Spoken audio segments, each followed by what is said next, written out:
आज की क्लास में बात करने जा रहे हैं क्लास 6 साइंस सब्जेक्ट के ऊपर, कक्षा विज्ञान के ऊपर। और प्यारे बच्चों, हमने पिछली क्लास में आपके बुक के चैप्टर नंबर 3 को डिस्कस किया था, फाइबर टू फैब्रिक। अपनी पिछली क्लास में हमने जो जो बातें सीखी हैं बच्चों, आज हम कुछ क्वेश्चन आंसर्स करेंगे, उनके बेसिस पर एक्सरसाइज के कुछ क्वेश्चंस करेंगे। और ये सारी चीज़ें रिलेटेड होंगी हमारे पिछले पोर्शन से, मतलब अब तक हमने इस चैप्टर में जो जो चीज़ें पढ़ी हैं और उसको सीखी हैं, जो भी चीज़ें इस चैप्टर में सीखी हैं वो आज आपको अप्लाई करनी है सब कुछ। ठीक है, हमने क्या क्या सीखा एक बार आपको रिवाइज करवाता हूँ बच्चों। हम जो भी कपड़े पहनते हैं वो सारे के सारे कपड़े जो हैं अलग अलग क्वालिटी के होते हैं। अगर आप किसी कपड़े की दुकान में जाओ तो आपको वहाँ पर अलग अलग टाइप के, अनेकों टाइप की वैरायटीज देखने को मिलेंगी कपड़ों की, जिनकी क्वालिटीज क्या होंगी, अलग अलग होंगी। ठीक है, कपड़े की ये क्वालिटी अलग अलग होती है क्योंकि उसमें जो मटेरियल यूज करते हैं वो अलग अलग होता है। एक कपड़ा जो है उसको हम फैब्रिक बोलते हैं और वो मिलकर बनता है फाइबर से। ठीक है, फैब्रिक जो हो गया वो छोटे छोटे स्ट्रैंड से मिलकर बनता है ना। स्ट्रैंड्स जो है छोटे छोटे फाइबर से मिलकर बनते हैं। तो फाइबर जो है ये दो टाइप से हम इनको कैटेगराइज करते हैं। एक होता है नेचुरल फाइबर, एक होता है सिंथेटिक फाइबर। नेचुरल फाइबर वो जो प्रकृति से हमको मिलता है, सिंथेटिक फाइबर वो जिसको हम खुद बनाते हैं। नेचुरल फाइबर में हमने देखा जैसे कॉटन हो गया, कपास हो गया, रुई है ना, जूट हो गया, पटसन हो गया, इसके अलावा सिल्क हो गया, रेशम, रेशम का धागा, ये सारे के सारे क्या है, नेचुरल फाइबर से। क्यों? क्योंकि कपास यानी कॉटन जो है हमको, कॉटन और जूट हमको प्लांट से मिल जाते हैं, पौधों से मिल जाते हैं। और जो सिल्क है वो हमको रेशम के कीड़े से मिलता है, सिल्क वॉर्म से देखने को मिलता है। तो हमको ये किससे देखने को मिल रहे हैं, नेचुरली ये हमारे पास ऑकर हो रहे हैं, इसीलिए इनको हम नेचुरल फाइबर यानी कि प्राकृतिक रेशे कहते हैं। सिंथेटिक फाइबर कौन होंगे, जैसे नायलॉन हो गया, है ना, इसके अलावा नायलॉन हो गया, पॉलिएस्टर हो गया, ये सारे के सारे क्या है, सिंथेटिक फाइबर है। इस क्लास में हम लोग बात करेंगे मेनली नेचुरल फाइबर के ऊपर, मेनली कॉटन और जूट के ऊपर। तो हमने ये देखा था कॉटन को किस तरीके से बनाया जाता है, किस तरीके से हम लोग उसको प्लांट से निकालते हैं, उसकी खेती करते हैं, काली मिट्टी चाहिए होती है ना, खरीफ की फसल है, ये सारी चीजें हमने देखी थी किसमें, कॉटन की खेती में। जो कॉटन बॉल्स है उनको निकाल करके हम हैंड पिक करते हैं, मतलब हाथ से उनको तोड़ते हैं। ठीक है, और फिर उसके बाद उनमें गिनिंग के प्रोसेस, उसमें कॉम्बिंग करते हैं, कंघा चलाते हैं, उनसे फाइबर्स बनाते हैं। ये प्रोसेस क्या कहलाती है, गिनिंग कहलाती है, हमने पढ़ा था इसे, है ना। गिनिंग के बाद फिर क्या करते हैं, उनको हम लोग यार्न में कन्वर्ट करते हैं, यार्न से वो स्ट्रैंड बनते हैं और स्ट्रैंड से वो एक पूरा फैब्रिक बनता है। वीविंग और नेटिंग दो प्रोसेस हमने देखे थे जिससे हम क्या करते हैं, इन धागों को बुन करके कपड़े बनाते हैं। ठीक है, और हमने ये भी देखा कि जो एंशिएंट टाइम है, एंशिएंट हिस्ट्री में हम लोग सबसे पहले जो मानव थे वो क्या करते थे, पेड़ों की छाल पहनते थे, है ना, जानवरों की छाल पहनते थे अपने आप को ठंड वगैरह से बचाने के लिए। धीरे धीरे जैसे इवोल्यूशन आया, एग्रीकल्चर का जन्म हुआ, एग्रीकल्चर का डेवलपमेंट हुआ, तो फिर इन्होंने जो है, जो घास है ना, जो ये अनाज की घास होती है उसको बुनना स्टार्ट करा। ठीक है, फिर धीरे धीरे धीरे धीरे जो है फाइबर्स इन्होंने पता लगाए। ठीक, पहले जब इनको कपड़े मिले तो इनको सिलाई का पता नहीं था ह्यूमंस को, तो उन्होंने क्या करा, जैसे कपड़ा था उसको वैसे ही लपेट देते थे पूरे शरीर पर। फिर सुई का आविष्कार हुआ, नीडल का इन्वेंशन हुआ, नीडल का इन्वेंशन हुआ तो फिर कपड़ा सिलने का समझ में आया कि कपड़ा सिल सकते हैं, फिर वो अपने हिसाब से उसको सिलते गए। ठीक है, और आज की डेट में वो चीज़ें क्या है, काफ़ी कुछ मॉडिफाई हो गई है, तो अलग अलग तरीके के डिज़ाइन के कपड़े सिलते हैं। लेकिन कुछ कपड़े आप देखेंगे जैसे साड़ी है, धोती है, पगड़ी है ना, ये सब के सब क्या है, एक सिंगल पीस ऑफ क्लॉथ है जिसको हम ऐसे लपेटते हैं, इन पे कोई सिलाई नहीं होती। तो पूरे चैप्टर में हमने बात करी कि जो भी कपड़े हम पहनते हैं, जो भी कपड़े हमें देखने को मिलते हैं, वो किस तरीके से बनते हैं, क्या क्या प्रोसेस उसमें शामिल रहती है और वो कैसे हम तक पहुंचते हैं। क्लास 7th में जब आप अगली क्लास में जाओगे बच्चों, ये चैप्टर आपको फिर से पढ़ना है, वहां पर फाइबर टू फैब्रिक, वहां पर आपको और ज़्यादा चीज़ें बताई जाएंगी और अच्छी चीज़ें बताई जाएंगी। तो अब तक फिलहाल जो हमने सीखा उसके बेसिस पर हम कुछ क्वेश्चन आंसर करेंगे। ठीक है, क्वेश्चन को देखेंगे, सीखेंगे, समझेंगे, नोट डाउन करेंगे और उसको घर से याद जरूर करना है प्यारे बच्चों। तो उम्मीद करता हूँ आप सबके सब फिट फाइन हेल्दी होंगे और बिल्कुल रेडी होंगे क्लास के लिए।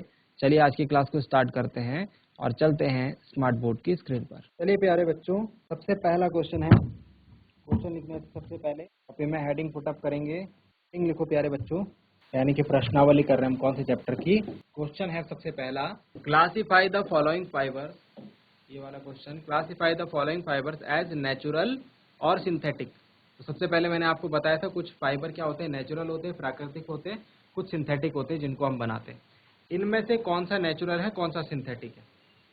इनमें से कौन सा नेचुरल है, कौन सा सिंथेटिक है? तो देखो भाई, ये सिंथेटिक है, नायलॉन सिंथेटिक है, वूल क्या है, नेचुरल है, कॉटन क्या है, नेचुरल है, सिल्क क्या है, नेचुरल है, पॉलिएस्टर क्या है, सिंथेटिक है, और जूट क्या है, नेचुरल है। तो ये आंसर हम लिखेंगे, कैसे लिखेंगे देखो।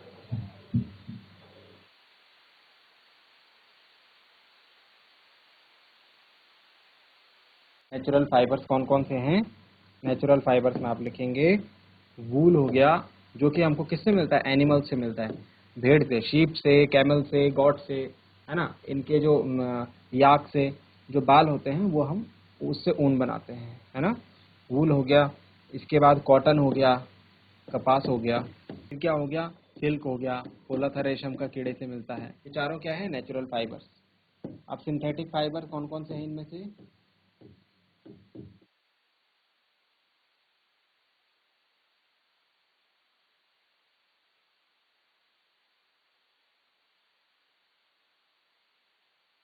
सिंथेटिक फाइबर है इसमें से नायलॉन, पॉलिएस्टर। लिखेंगे, पहले क्वेश्चन का आंसर है ये फर्स्ट। प्यारे बच्चों, तो पहले क्वेश्चन का आंसर सबने लिख दिया होगा, ठीक है। अब हम चलते हैं दूसरी क्वेश्चन पर। दूसरा क्वेश्चन क्या है हमारा, ट्रू और फॉल्स है, ठीक है। ट्रू और फॉल्स करेंगे सेकंड क्वेश्चन को। चलिए सेकंड क्वेश्चन की शुरुआत करते हैं। सबसे पहले आप लोग बताएं इनमें से कौन कौन से स्टेटमेंट ट्रू होंगे। जो सत्य होगा उसके आगे ट्रू लिखेंगे, जो असत्य होगा उसके आगे फॉल्स लिखेंगे। Yarn is made from fibres. Yarn जो है वो फाइबर से मिलकर बनाई जाती है, बताओ, बताइए। ये पूरा क्लासिफिकेशन बताया है आपको। यार्न जो है is made from fibres, fibre से यार्न बनाई जाती है, बिल्कुल सही बात है। यार्न से फिर स्ट्रैंड बनते हैं और स्ट्रैंड से फिर फैब्रिक बनता है। तो ये क्या है, ट्रू है। इसमें क्या लिखेंगे, ट्रू लिखेंगे। क्या हो गया, true. Spinning is a process of making fibres.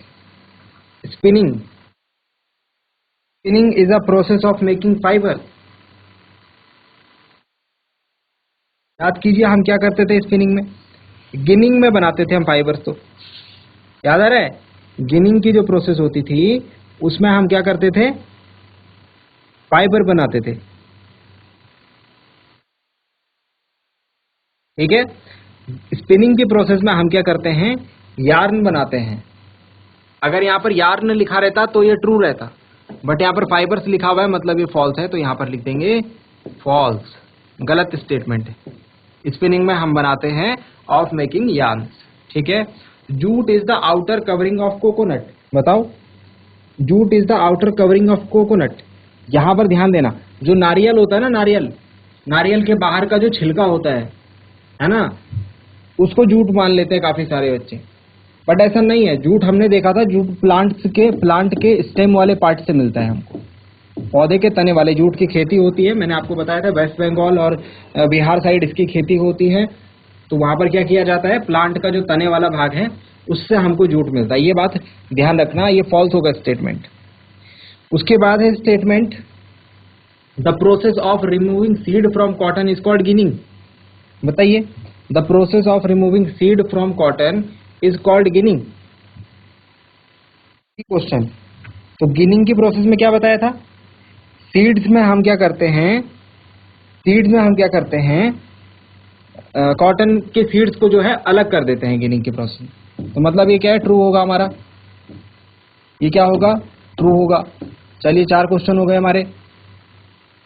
Next देखिए, piece of weaving of yarn makes a piece of fabric. एक यार्न को अगर मैं बुनूं तो उससे कपड़ा बनता है, बिल्कुल। It is true. Fibre is obtained from the stem of the plant. No, it is false. क्योंकि सिल्क फाइबर हमको किससे मिलता है? सिल्क वॉर्म, रेशम के कीड़े से, उसके कुकून से मिलता है। प्लांट से हमको कॉटन और जूट मिलता है। ठीक है।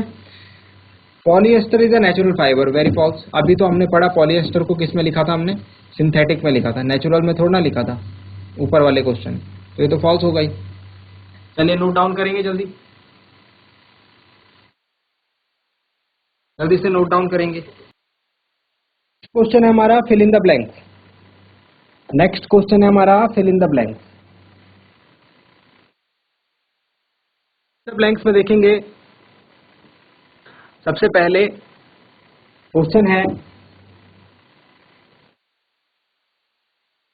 Plant fibres are obtained from dash and dash. Plant fibres are obtained from dash and dash. Plant fibre हमको कहाँ कहाँ से देखने को मिलते हैं बताइए? हमने दो तरीके के प्लांट फाइबर की बात करी थी, ठीक है, जिसमें हमने देखा था कॉटन के और जूट के प्लांट थे, है ना। तो प्लांट फाइबर हम बोल सकते हैं कॉटन के प्लांट से हमको देखने को मिलता है, कॉटन प्लांट्स,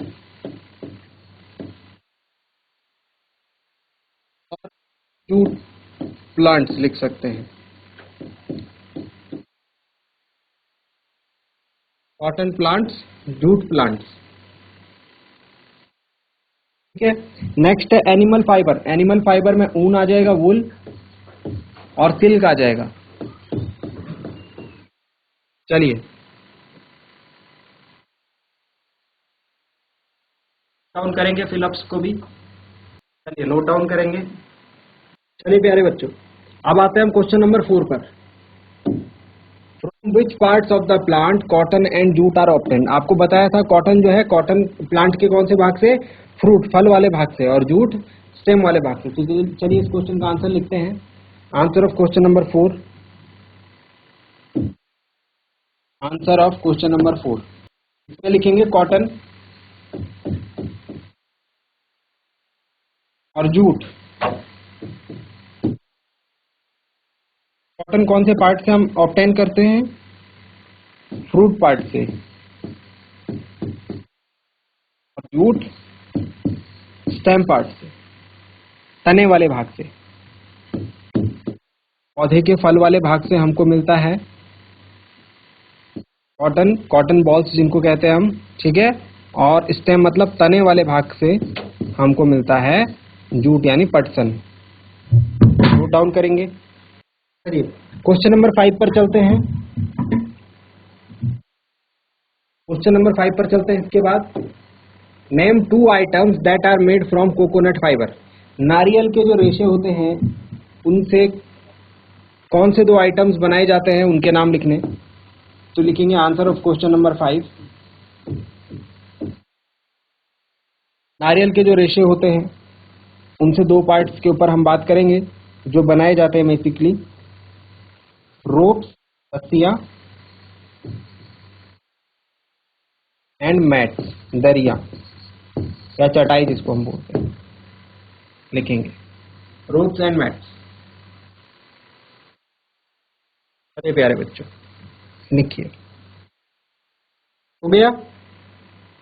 अब लास्ट क्वेश्चन है, थोड़ा सा लंबा क्वेश्चन है, ये लंबा आंसर होगा इसका। Explain the process of making yarn from fibre. इसमें हम स्पिनिंग की प्रोसेस लिखेंगे। याद है आपको स्पिनिंग की प्रोसेस में क्या करते हैं? हम यार्न से फाइबर बनाते हैं। किस तरीके से होता है काम देखिए, हमने इसको लिखा हुआ है, पहले भी मैंने आपको क्लास में लिखवाया है इसे, ठीक है। तो वही आंसर आप इसमें लिख देंगे, कुछ अलग से इसमें लिखने की जरूरत नहीं है क्योंकि हमने इसे समझा हुआ है, ठीक है। स्पिनिंग लिखेंगे आप। The process of making yarn from fibres is called spinning, ठीक है। तकली और चरखा हम लोग यूज करते हैं। चरखा, गांधी जी का जो चरखा है वो जो है इस काम के लिए यूज होता था, आपने देखा होगा, ठीक है। तो ये आपको लिखना है। अब प्रोसेस बोल रहे हैं तो प्रोसेस में हम क्या करते हैं? इस प्रोसेस में क्या होता है, हम करते हैं जो कॉटन वूल होता है उसको इकट्ठा हम लोग ट्विस्ट कर देते हैं, ठीक है। यहाँ पर हम लिख सकते हैं इसमें, ये वाला पॉइंट मत लिखना, इसको मैं नीचे लिख दे रहा हूँ, ये हमने अलग से समझा था चैप्टर में। यहाँ पर जो आप पॉइंट लिखेंगे इसके बाद वो आप ये लिख देना। क्या करते हैं हम, इसमें मास ऑफ कॉटन वूल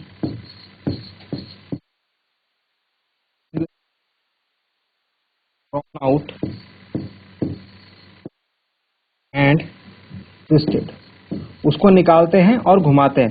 किस तरीके से घुमाते हैं हमने पढ़ा था क्लास में, बस ये लिखना है आपको, ये पॉइंट ये पॉइंट ये पॉइंट लिखना है इस आंसर में। ठीक है, मैं बता देता हूँ पहले एक बार कि हमने कैसे समझा था इसे।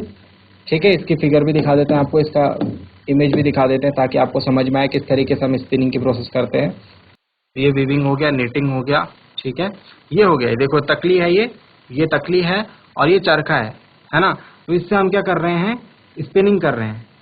ठीक है, तो इस तरीके से हम क्या करते हैं, इसकी स्पिनिंग करते हैं। यहाँ पर देखिए आप, ये वाला, ये जो काम हो रहा है ये स्पिनिंग हो रही है। ठीक है, ये जो हाथ से इसको ट्विस्ट कर रहे हैं ना, ये स्पिनिंग हो रही है। यहाँ पर ध्यान दीजिए, ये हाथ से इसको क्या कर रहे हैं, ट्विस्ट कर रहे हैं, घुमा रहे हैं धागे को। This is called spinning.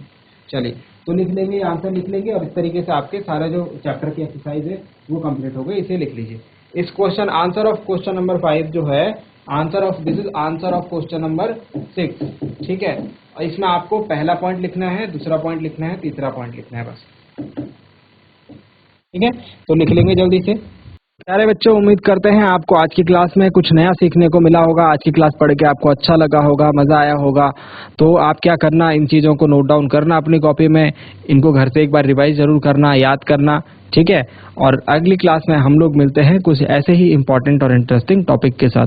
Class से जुड़े रहने के लिए आप सभी का बहुत बहुत धन्यवाद। Thank you very much and have a nice day.